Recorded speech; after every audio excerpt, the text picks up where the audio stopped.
जन्म जन्म का साथ है तुम्हारा हमारा, तुम्हारा हमारा।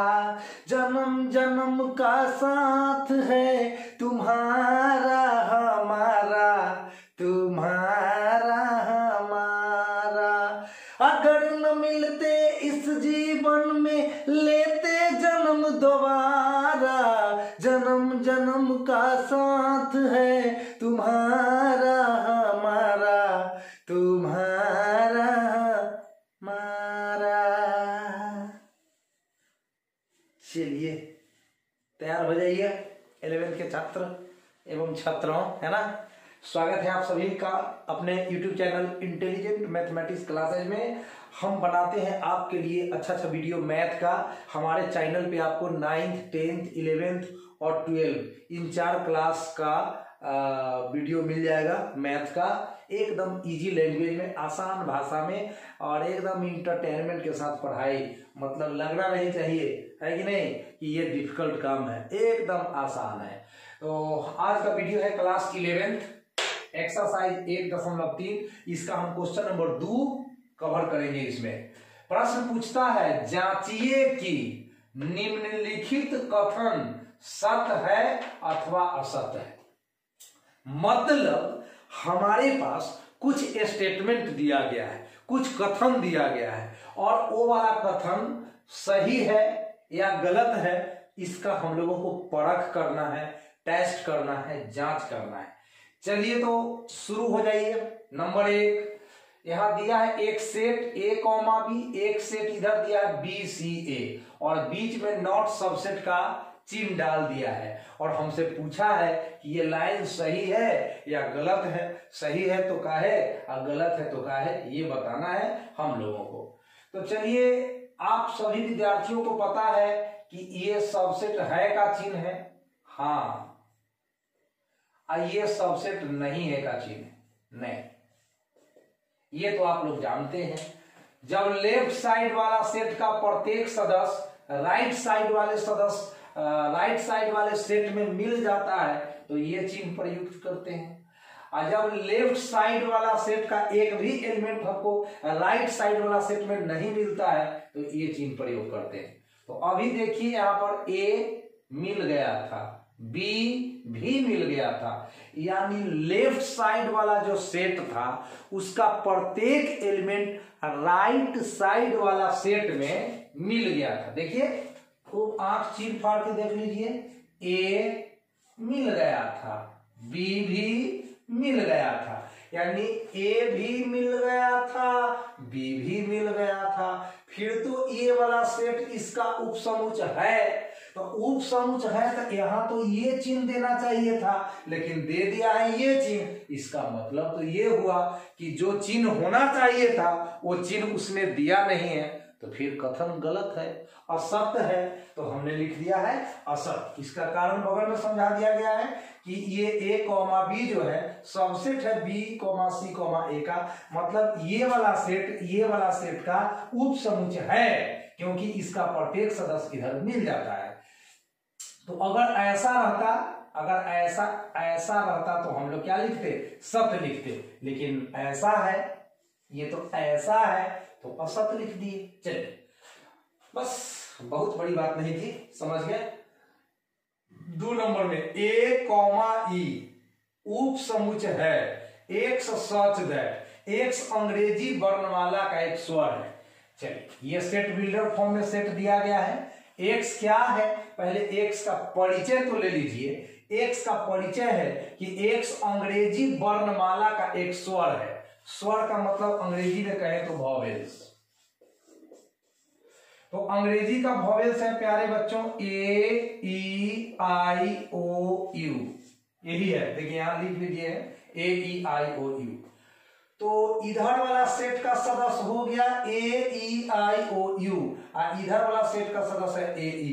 अब देखिए आपका A मिल जा रहा है, बिल्कुल मिल जा रहा है, E मिल जा रहा है, बिल्कुल मिल जा रहा है। तो लेफ्ट साइड वाले सेट का दोनों सदस्य राइट साइड वाला सेट में मिल जा रहा है, तो फिर ये सेट इसका सबसेट है। उपसमुच है तो उपसमुच है और उपसमुच है वाला चिन्ह दिया गया है, इसका मतलब सही।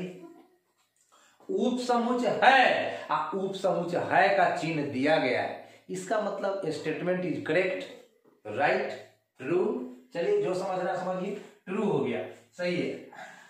अब क्वेश्चन नंबर 3 में आइए, जांचिए कि 1, 2, 3 से बना सेट उपसमुच है 1, 3, 5। तो ये तो असत है भैया, झलक गया।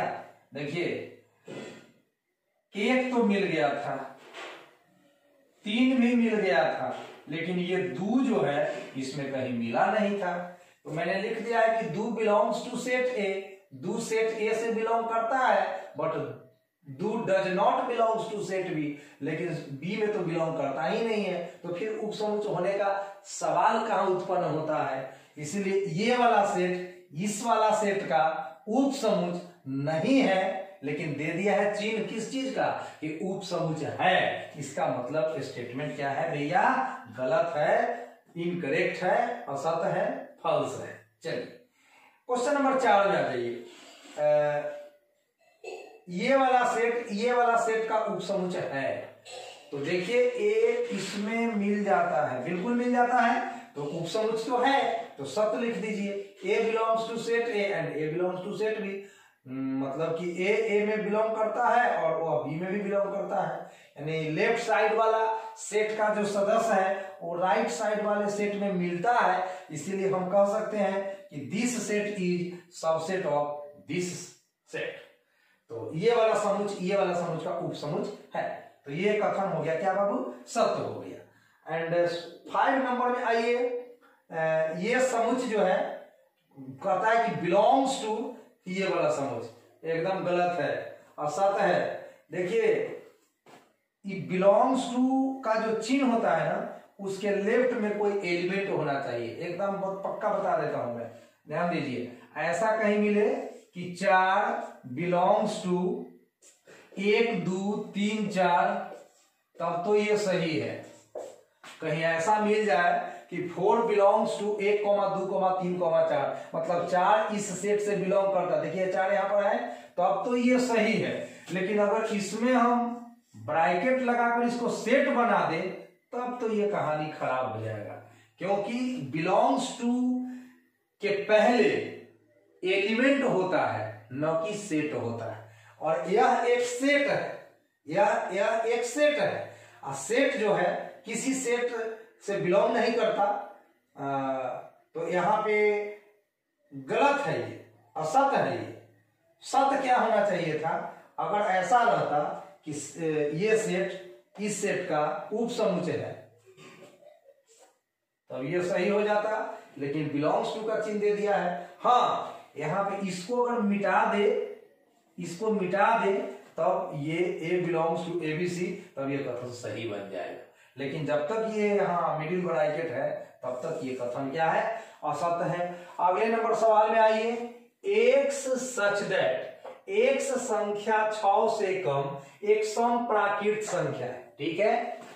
एक्स सच दैट, एक्स संख्या 6 से कम एक समप्राकृत संख्या है, और ये उपसमुच है एक्स सच दैट, एक्स एक प्राकृत संख्या है जो संख्या 36 को विभाजित करती है। तो इस दोनों सेट्स को हम रोस्टर फॉर्म में लिख लेते हैं सहूलियत के लिए। स्टूडेंट यहाँ पे दिया हुआ है सेट बिल्डर फॉर्म में। आप तमाम विद्यार्थियों को पता है कि सेट को 2 मेथड से हम लोग रिप्रेजेंट करते हैं, एक होता है रोस्टर मेथड और एक होता है set builder method. Roster method में सेट का जो एलिमेंट होता है उसको मिडिल ब्रैकेट में हम कॉमा देकर लिखते हैं, और सेट बिल्डर मेथड में सेट के एलिमेंट को न लिखकर एक प्रॉपर्टी का डिस्कस करते हैं, और उस प्रॉपर्टी में उस सेट का टोटल एलिमेंट आ जाता है। इसके बारे में आप लोग 1.1 एक्सरसाइज पढ़ चुके हैं, तो अभी हम ज्यादा चर्चा नहीं करेंगे। यहाँ x क्या है, तो संख्या 6 से कम एक सम प्राकृत संख्या है, तो 6 से कम भी होना चाहिए और सम संख्या भी होना चाहिए और प्राकृत संख्या भी होना चाहिए। तो इसका मतलब 2 होना चाहिए और 4 होना चाहिए। 2 आपका 6 से कम है, 4 आपका 6 से कम है। सम संख्या की बात करिए तो 2 और 4 दोनों सम संख्या है। प्राकृत संख्या की बात करिए तो 2 और 4 दोनों प्राकृत संख्या है। तो इसका मतलब है कि पहला सेट हो गया जिसका सदस्य हो गया 2, 4 और दूसरा जो सबसेट के बाद वाला जो सेट दिया है x सच दैट x एक प्राकृत संख्या होना चाहिए जो कि संख्या 36 को विभाजित करता है। अब जरा आप सोचिए कि कौन कौन नेचुरल नंबर होता है जो 36 को पूर्णतः विभाजित करता है। तो 1 से 36 विभाजित हो जाएगा और 1 से तो दुनिया का सब संख्या विभाजित हो जाएगा, तो 36 में विभाजित हो जाएगा। 2 से 36 18 दूना, 3 से 36 कर जाएगा 12 तिहाई, 4 से 36 कर जाएगा 9 चौका 36 और एक संख्या इसमें छूट रहा है 9 भी होगा। 9 चौका 36, 6 1 36, 12 तिहाई 36, 18 दूना 36 और 36 इकाई 36। तो इतना सारा नेचुरल नंबर है जो 36 को विभाजित करता है। अब जरा मिलाइए 2 मिलता है कि नहीं, बेशक ऑफ कोर्स मिल जाता है। 4 मिलाइए 4 भी मिल जाता है। लेफ्ट साइड वाला सेट का दोनों एलिमेंट राइट साइड वाले सेट में मिल गया, इसका मतलब है कि यहाँ उपसमुच का चिन्ह सही दिया गया है। उपसमुच होगा, उपसमुच होगा, उपसमुच होगा, उपसमुच होगा, तो सत है भैया। कारण दे दीजिए 2 belongs to set A, 4 belongs to set A, set A में 2 और 4 बिलोंग करता है, साथ ही साथ 2 belongs to set B, 4 belongs to set B. इसका मतलब है कि उपसमुच है। तो श्रीकांत सर के वीडियो में आपको मिलेगा एकदम आसान शब्दों में मैथमेटिक्स। तो हमारे चैनल पर 9th 10th 11th 12 का चैप्टर वाइज वीडियो देखने के लिए जुड़ जाइए और अच्छे से समझिए। जहां भी दिक्कत हो कमेंट बॉक्स में लिखिए। तो मिलते हैं नेक्स्ट वीडियो में, तब तक के लिए गुड नाइट।